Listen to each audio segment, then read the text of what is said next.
for joining us today. I have a special guest today to go over a recovery story, success story. Rachel here, who's actually an American but lives in Spain. So Rachel, I'm so happy to have you come on today and share your story because I think it's so valuable and people really love to hear success stories. So welcome. Thank you. Obviously, I wouldn't be here if it wasn't for you, for real. So to be able to share a success story. So I'm very, very happy to be here. Yeah, awesome. And we'll get into your story and about these headaches and migraines, and it's a real common condition that I treat. I'm sure there's people listening now that are people I work with, these migraine sufferers, and they're difficult conditions. And a lot of people think that you can't get better from them. It's like a condition that you can't heal from migraines. Mm-hmm. That's like way too hard, or I haven't had any success. But you've had success. But Mm-hmm. let's start back and share with the audience what you went through, when these migraines kind of started, how long you've had them, maybe give a little bit of your backstory for people. Okay. So I had migraines as long as I can remember since maybe I was 8 years old, but they didn't become really chronic until I started working, which I think was interesting to look back. And it wasn't when I graduated college because I took another year after that. So until I started working, which was teaching high school, and looking back on it, it's so many factors of what happened that I would get migraines every once in a while, but all of a sudden at that point, it started to get out of control. I remember trying to get in contact with a migraine specialist, with a migraine doctor, whatever you want to call that doctor, the neurologist, and being like, looking for help, like, help me, I need something, like I'm at work and I can't do anything, but I would just push through and keep going for years like that and trying every possible treatment, anything that anyone is thinking of right now that you've tried, I tried it. Whether it was mainstream medicine, alternative, Western, Eastern, all that. And tried it all for 20 years at least. And after 20 years, I was really lucky that a good friend of mine, who's also in the TMS world, Jeannie Colwin, Jeannie is great. yeah, I'll say Jeannie, hi. Hi, Jeannie. yeah. Jeannie, thank goodness I think it takes some kind of bravery to say to somebody, I healed from TMS and I think you have it, and my initial reaction when she said something to that effect was, how dare you? I was so offended, and we can laugh about it now. She and I laugh about it together because your first reaction is no, no, no. Or my first reaction was that my pain is real. Like, that's awesome that you were able to get better, but no, no, no. Like, I have migraines. My pain is real. It's, medical. So, but over time, it took me some time. She first talked to me about that she had read The Great Pain Deception, and that was difficult to get into. She mentioned TMS to me in March 2020. So I don't know if there's any parallels. The pandemic started then, and my life Right. changed in many ways then. I didn't start reading the book until even like July of that year. And then it took me a while to get through the first chapter because it was talking about trauma. And at that point, I did not understand that there are all kinds of trauma because I thought I've lived such a privileged life. I think that was one of the first things I said to you, Jim, when I finally started sessions with you, was like, I don't understand. Like, I'm so privileged, like I've had a great life, and what's all this trauma about? Like, lucky me, I haven't had any, major things. And it's like, then I learned, why did the migraines become chronic when I started teaching everything there? I had millions of like little traumas going on. And so after I started reading the book and talking with Jeannie, things started to get better within a few months. After starting to read, maybe and besides reading, watching videos on YouTube, watching lots of people watch Dan Buglio's videos. I found those very calming and helpful. Shout out to Dan as well. Hi, Yeah. Dan, for watching. We all Uh, like Dan's videos. Yes. listening to lots of TMS podcasts, hearing other people's success stories. And then I think Jeannie told me, like, Rachel, she worked with you. And then she also said, like, there's a testimonial, a video that Jim has of somebody who healed from migraines. And I listened to that one, was like, okay, so he's worked with somebody, it's possible. And I don't think I got in touch with you till February or March of 2021. So that took me a year from when Jeannie mentioned it to me to get to the point where, after I had watched the videos on my own, read all the books, and listened to the podcast, that I was like, I need more help. And I am someone that I definitely am happy to, get help from someone else, because it's a lot of people hesitate, it seems like, when it comes to TMS, about working one-on-one with someone. And I feel like if I hadn't done that, I wouldn't have gotten to this point. I would have been just stuck in that. I got a little bit better. My quality of life wasn't something, it wasn't a big shift, but like, things were moving. But until I work one-on-one with someone, that was a big shift for me. And I see that, like, in other parts of my life, that I can get myself to the gym and be in okay shape. But when I work with my trainer, now I feel like amazing. The things it's like, if you're willing to pay someone, and it's not always like, um, to me, it's an investment in my quality of life. You only get one of the shot at this. So, it's the same with a dentist. I'm not going to just any dentist for, some tooth You're issue. not So you're why not wouldn't, drilling your yeah. own holes in your And teeth, are I'm you? not working on it on my own and just hoping it'll get better. So why do we treat different parts of our body differently? I'm going to go and make sure that I have someone that people recommend and have gotten better from. And so that's the Yeah. case that Yeah, I think now. that's important you said that. I mean, there is a limit if some people can't afford it, or Hmm. but there is a hesitancy, right, of working with somebody, being vulnerable, opening up, Hmm. and because you are developing a relationship. And as you know, in this work, we do a lot of back and forth, right? I'm asking you questions, you're Hmm. answering, we're talking about things, we're going into deep things sometimes. And some people, there's a sense of fear around that, which is totally understandable. But when you get past that, like you said, it's like going to the gym with the trainer, you're probably Hmm. hesitant about that. And like you said, now you're in really good shape. So let's talk a little bit about yeah, so this TMS and your migraines. And we started working, we worked for how long did we work? I can't remember. We're still working, intermittently, Hmm. right? But started maybe in March of 2021. And did maybe two, or March, within 3 months, I had a completely different lifestyle, because that summer of 2021, I went 3 months without taking any pain medication for migraines. And that was the big shift for me. When we started together, I was taking something every day and multiple times a day. I was taking triptans 10 days a month, which was like the limit that a doctor had set. You can't take it more than 10 days. And then all the other days I was taking the equivalent of like Valium here, and didn't think that I could go a day without something.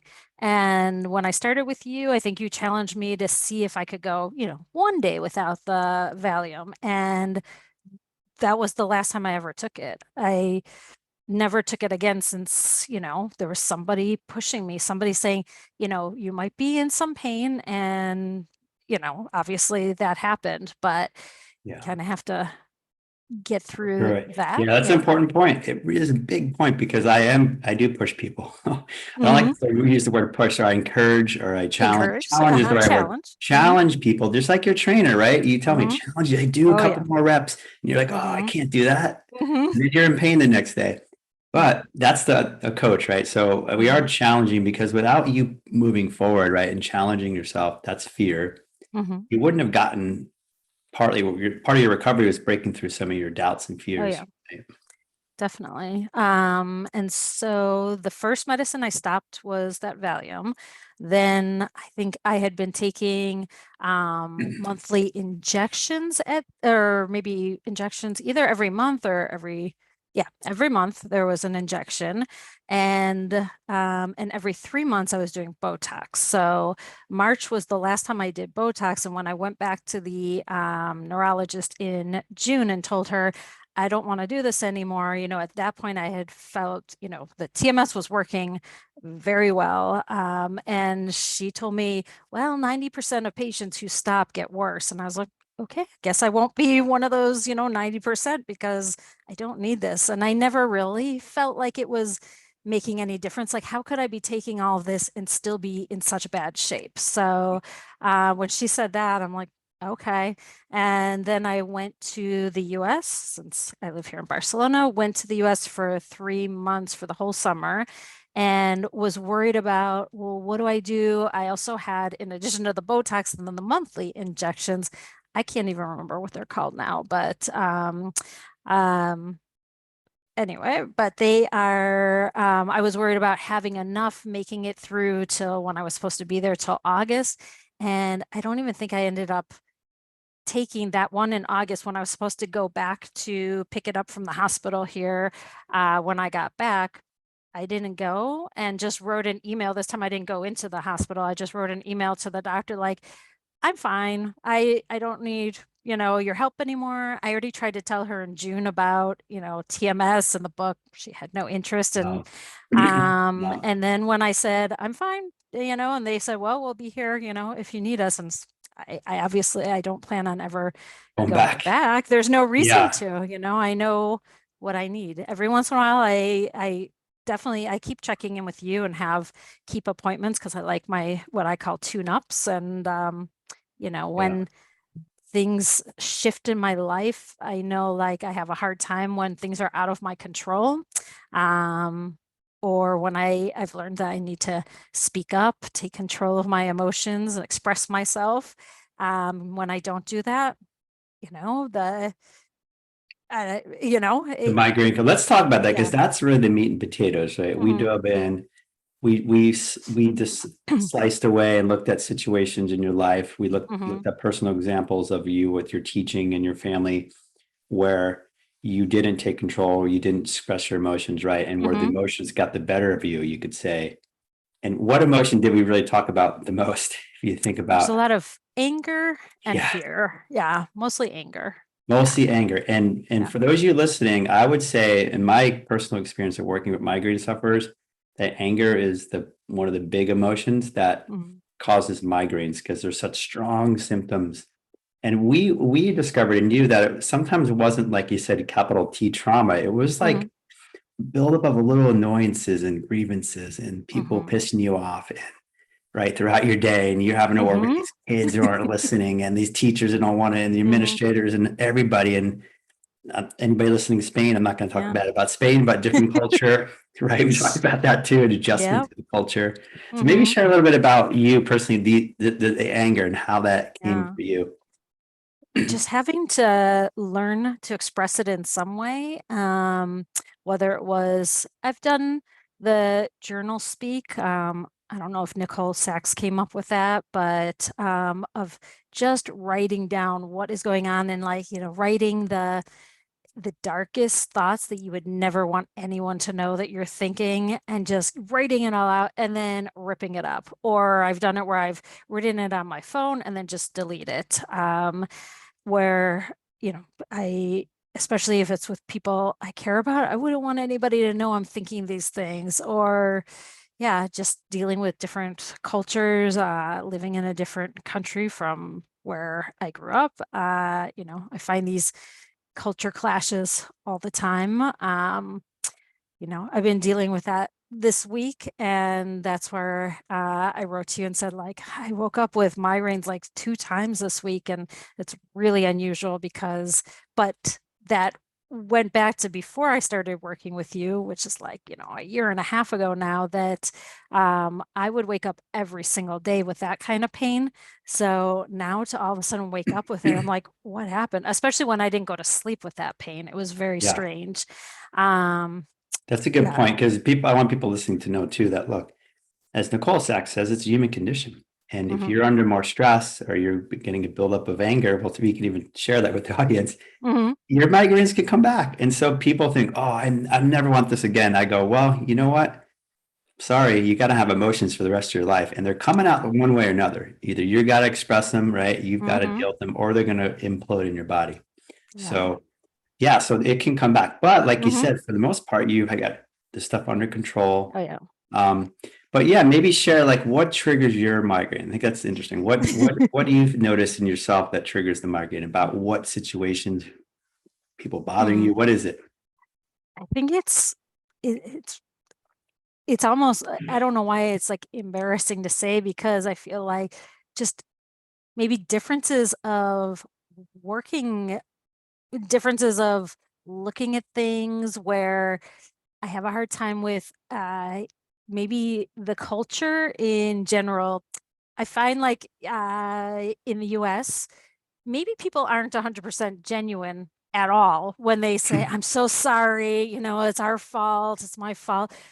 But just being able to say that is a big thing. So, where I encounter many times here in Spain that people won't take responsibility. And I'm not saying always, of course, but this is just my experience many times. And it happened like this week with, technology where it's somebody's fault. Okay. It's not on our side. So, like, where is this coming from? But they won't say, we're so sorry for the problems you're having. No, it's do these steps, follow these. And it's like, just that frustration where I need to express it somehow, but obviously being professional, I can't write the email back that I would love to say, like, oh my God, this is so your fault. What are you doing? So, I can write that on my own and then just not respond to that message. I can write it and then do that journal speak, delete that message of what I really Right. want to express. But when that builds up in you, like you said, you don't have the outlet, you don't have the natural Mhm, expression. That's when your migraine, you've noticed with the patterns we looked at, that's when it could appear possible, mhm.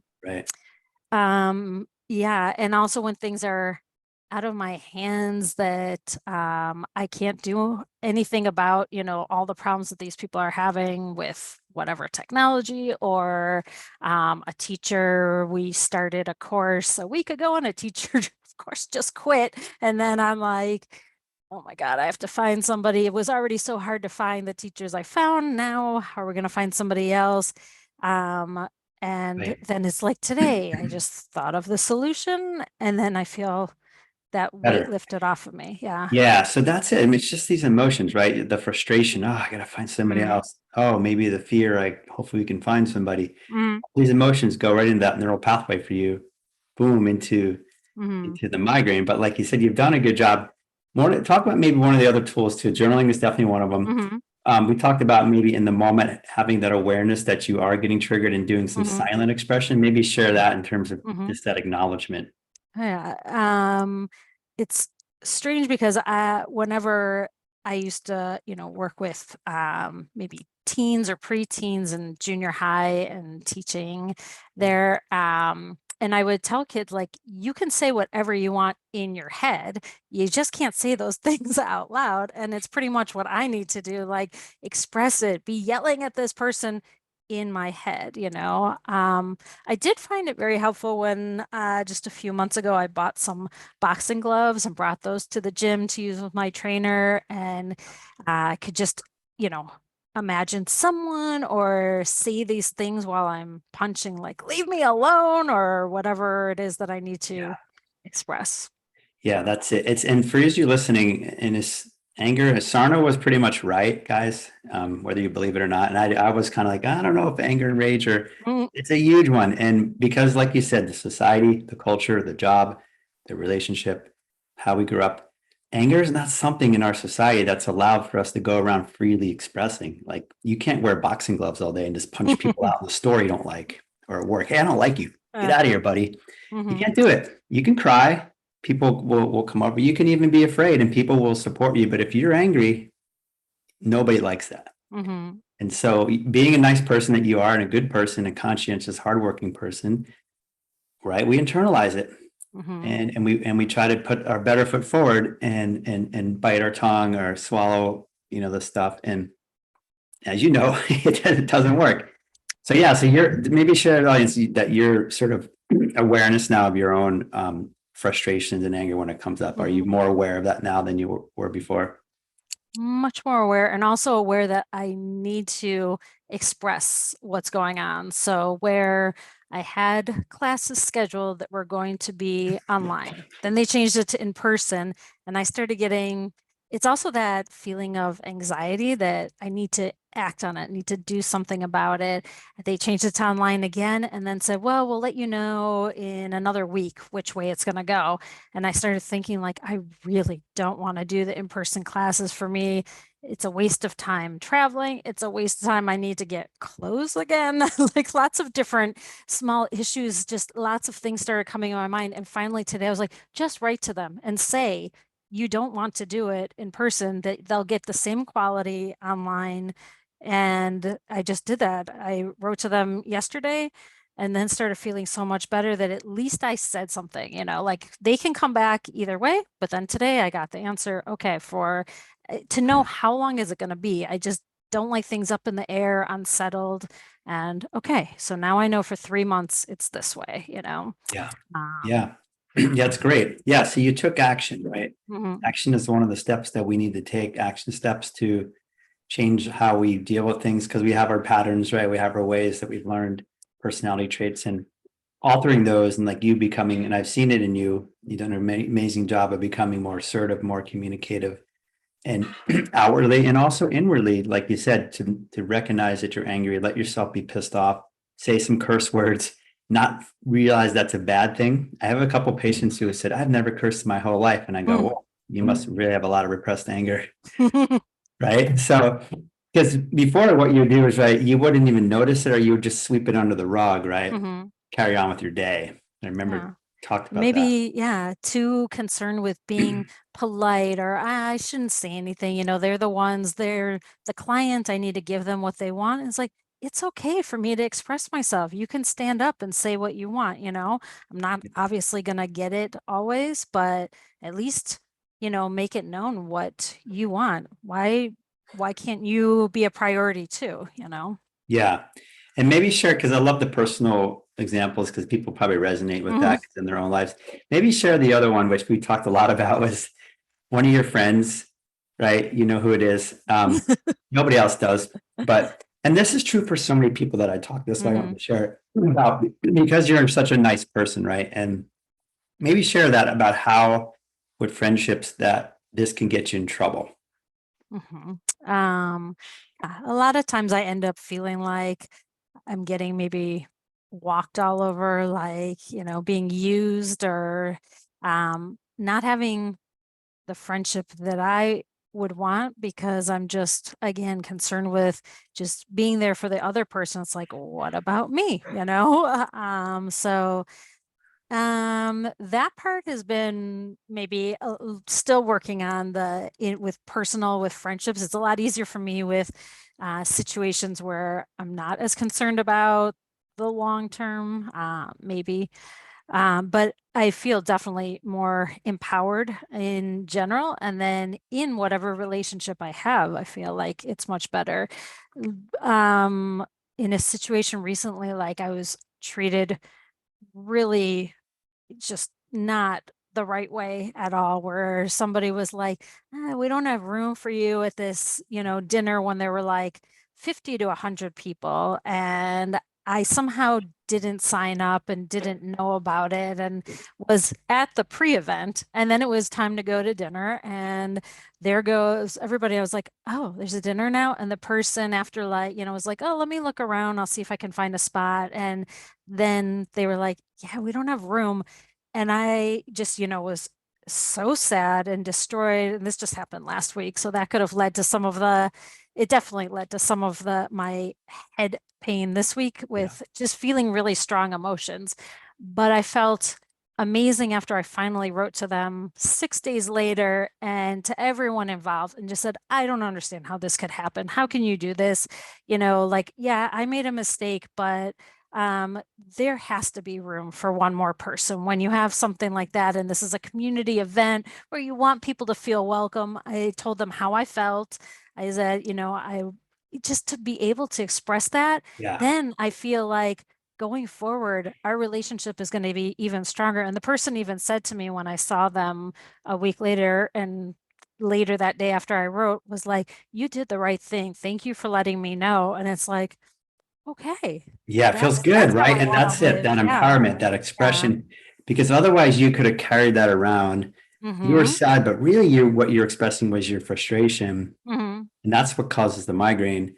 And you were to get it out, and then it just feels so much better, right? And then to get that affirmation back to say, yeah, you were right. It's like, oh, Mm-hmm. okay, Yeah. right. It feels good. Yeah. It feels amazing to all of a sudden, be this different person. So it's like, besides the migraines, I'm just happy, much happier with the kind of person that I am and the way that I'm leading my life and standing up Yeah. for myself in all ways. So, Yeah. And that's that taking control I always talk about. mhm, And to be honest, like that piece that you said is so important because it is the piece that will reduce the amount of migraines you get in the future. So it's one thing to process them, process your emotions, but it's another thing to change how you behave because that got you in trouble in the first place to give you the mhm, migraines. You didn't stand up, you internalized your anger. yeah. But now, yeah, you're becoming a whole new person, which is so cool to see. And I've Yeah. seen it transform before my eyes. Yeah, Awesome. it's amazing. And I mean, to think of the old me, I said when I was telling my parents about what happened that I'm done. I quit. I've been trying to get into this community for so long and enough. And now it's like, oh, I have a better relationship with the community because I did what I should do. I stood up for myself, and then they respected that. Well, maybe two out of the three people involved respected it. The third one couldn't even look at me, but you know what? Then Who it's like, cares, then it's right? So not that's worth another it. piece. Who Yeah. cares? Yeah. It's not worth Famous people she's care too yeah, much about what other people think. Your old yeah, self probably would have cared too much, right? yeah. And I would have been embarrassed, but I'm like, what? I have nothing to be embarrassed about. It's that poor lady, and you know, Yeah. And that's part of the recovery too. I have a couple other people, I have a couple more success stories coming about the guilt and about the embarrassment, right? That's big when you can get past caring so much. You're like, hmm, I didn't do anything wrong. I did the right thing. So your guilt drops, your embarrassment drops. And again, that's good. That's how we want hmm, because TMS people are overly, like I said, being overly people pleasing, responsible. We feel hmm, extra guilty, extra bad, and we hmm. shouldn't. Yeah. Right? And it kind of goes full circle where I realize what happened when I started teaching. A lot of those TMS characteristics, especially the perfectionism, now when I look back, that I made the connection recently, and I don't think I talked about it with you, that I had gone into teaching thinking about my high school Spanish teacher, that I wanted to be just like him, and inspire people. And I only saw it from, a teenager point of view when I was in high school. Who knew what was really, happening on his side? Of course, things weren't perfect, but that's how I went into it thinking I want to inspire everybody. And what happens when kids or everybody is human and have bad days? And there's no way you're going to get a whole classroom doing exactly what you want all the Yeah. time. So I set myself up for not, Yeah. for this unrealistic expectation that I was like going against every day was, Yeah. yeah, from the You're beginning. a losing battle, right? And Hmm. that sense of control, which we all want, like you said, is good. But there's certain things, right? You realize that are out of your control. And these are kids. Yeah. They're definitely not all under your control, right? No. So see how And yeah. frustrating it can be when they aren't listening to you. We Yeah. talked about, especially remember we talked about COVID, how kids is tuning out, tuning off their Hmm. monitors, and not even you don't know if Yeah. they're even listening to you. How Yeah. frustrating that could be.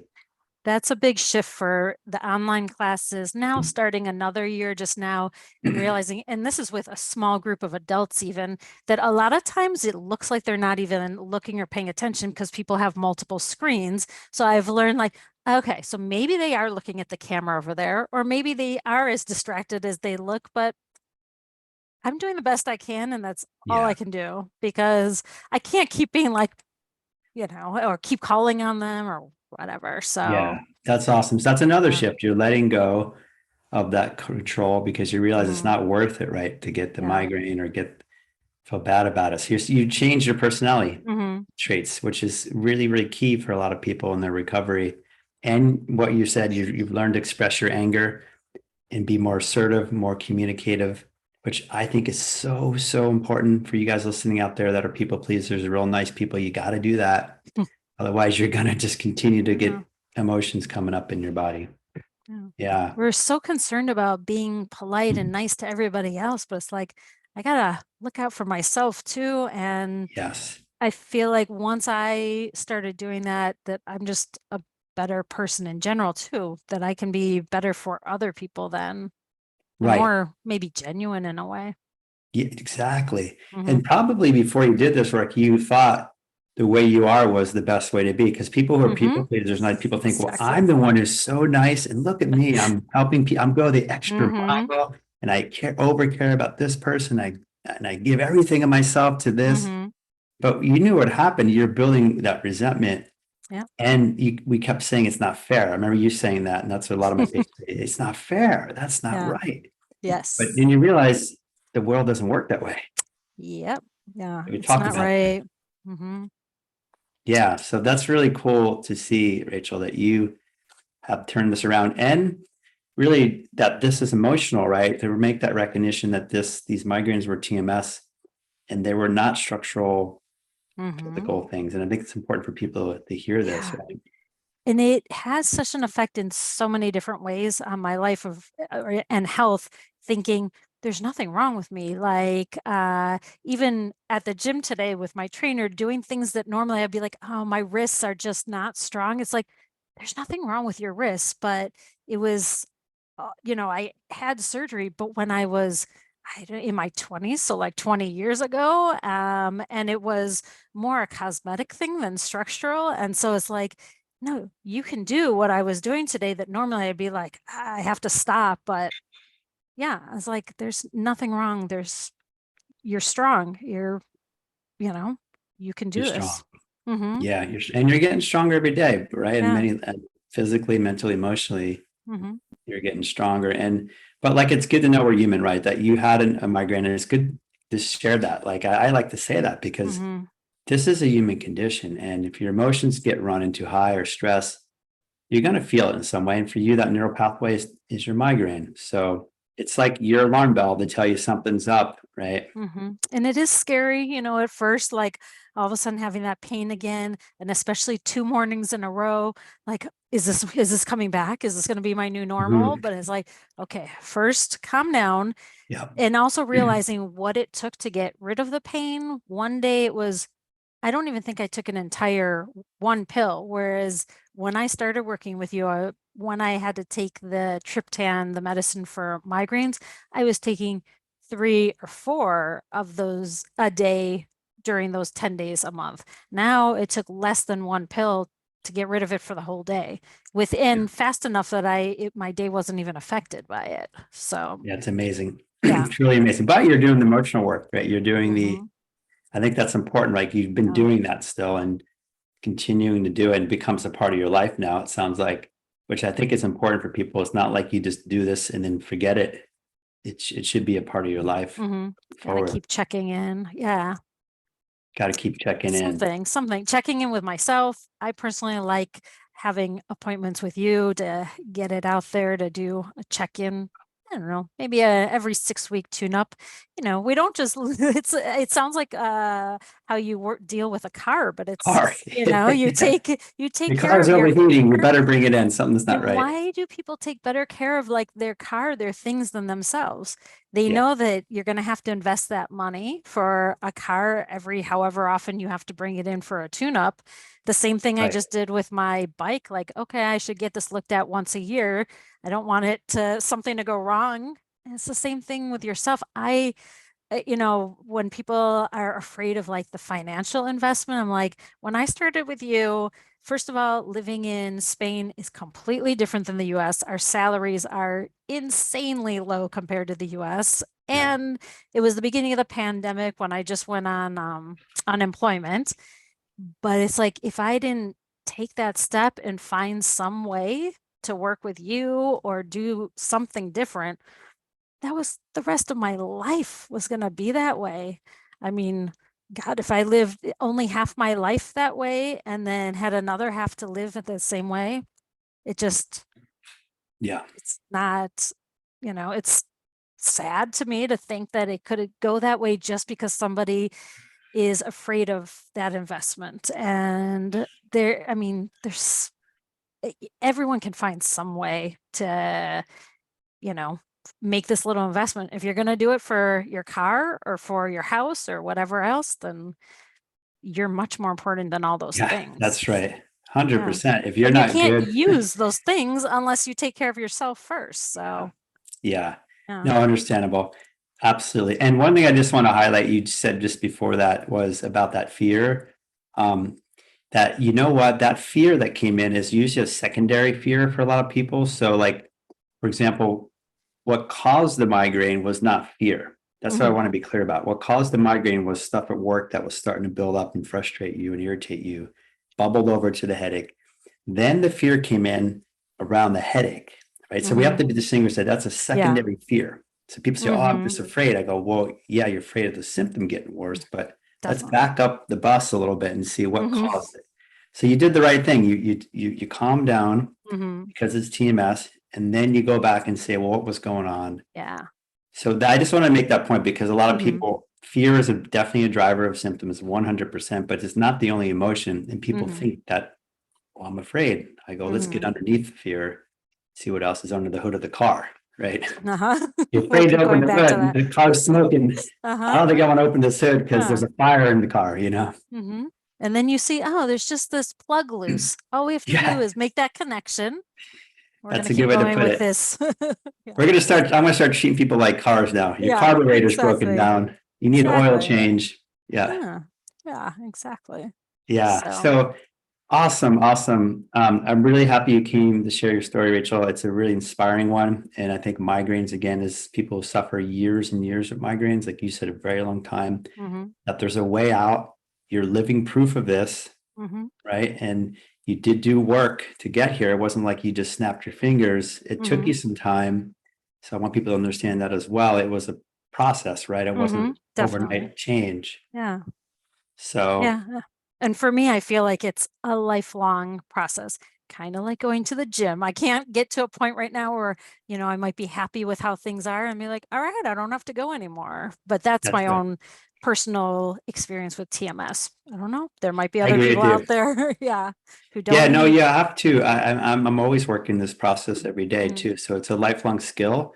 It's a Mhm. valuable skill to learn to work with our emotions, to recognize how these emotions, as Sarna said, become repressed or not really repressed because they're being expressed in your body, but we're trying to figure out what they are and why is it causing what it's causing. So you've done a tremendous job of looking under the hood of your own car and recognizing these triggers for you and then changing them, expressing your feelings and changing how you behave. That is a hard thing to do. I want to emphasize that for Mhm. people to change their patterns, but you've been doing it. And that Yeah. is a testament to you. So awesome. And to your awesome coaching. So right back Oh, at thank you. you. Yeah. Well, thanks for coming on. I really appreciate you sharing your story. Hopefully, this will get out to people. People will hear it, know they can recover. It's Yeah. not just migraines, too, right? I know you've talked to Jeannie and me. Hmm. It's a lot of conditions, right? And Exactly. maybe let's finish up with a couple of minutes and just talk about how many people have TMS and don't know it, Hmm. Oh right? yeah.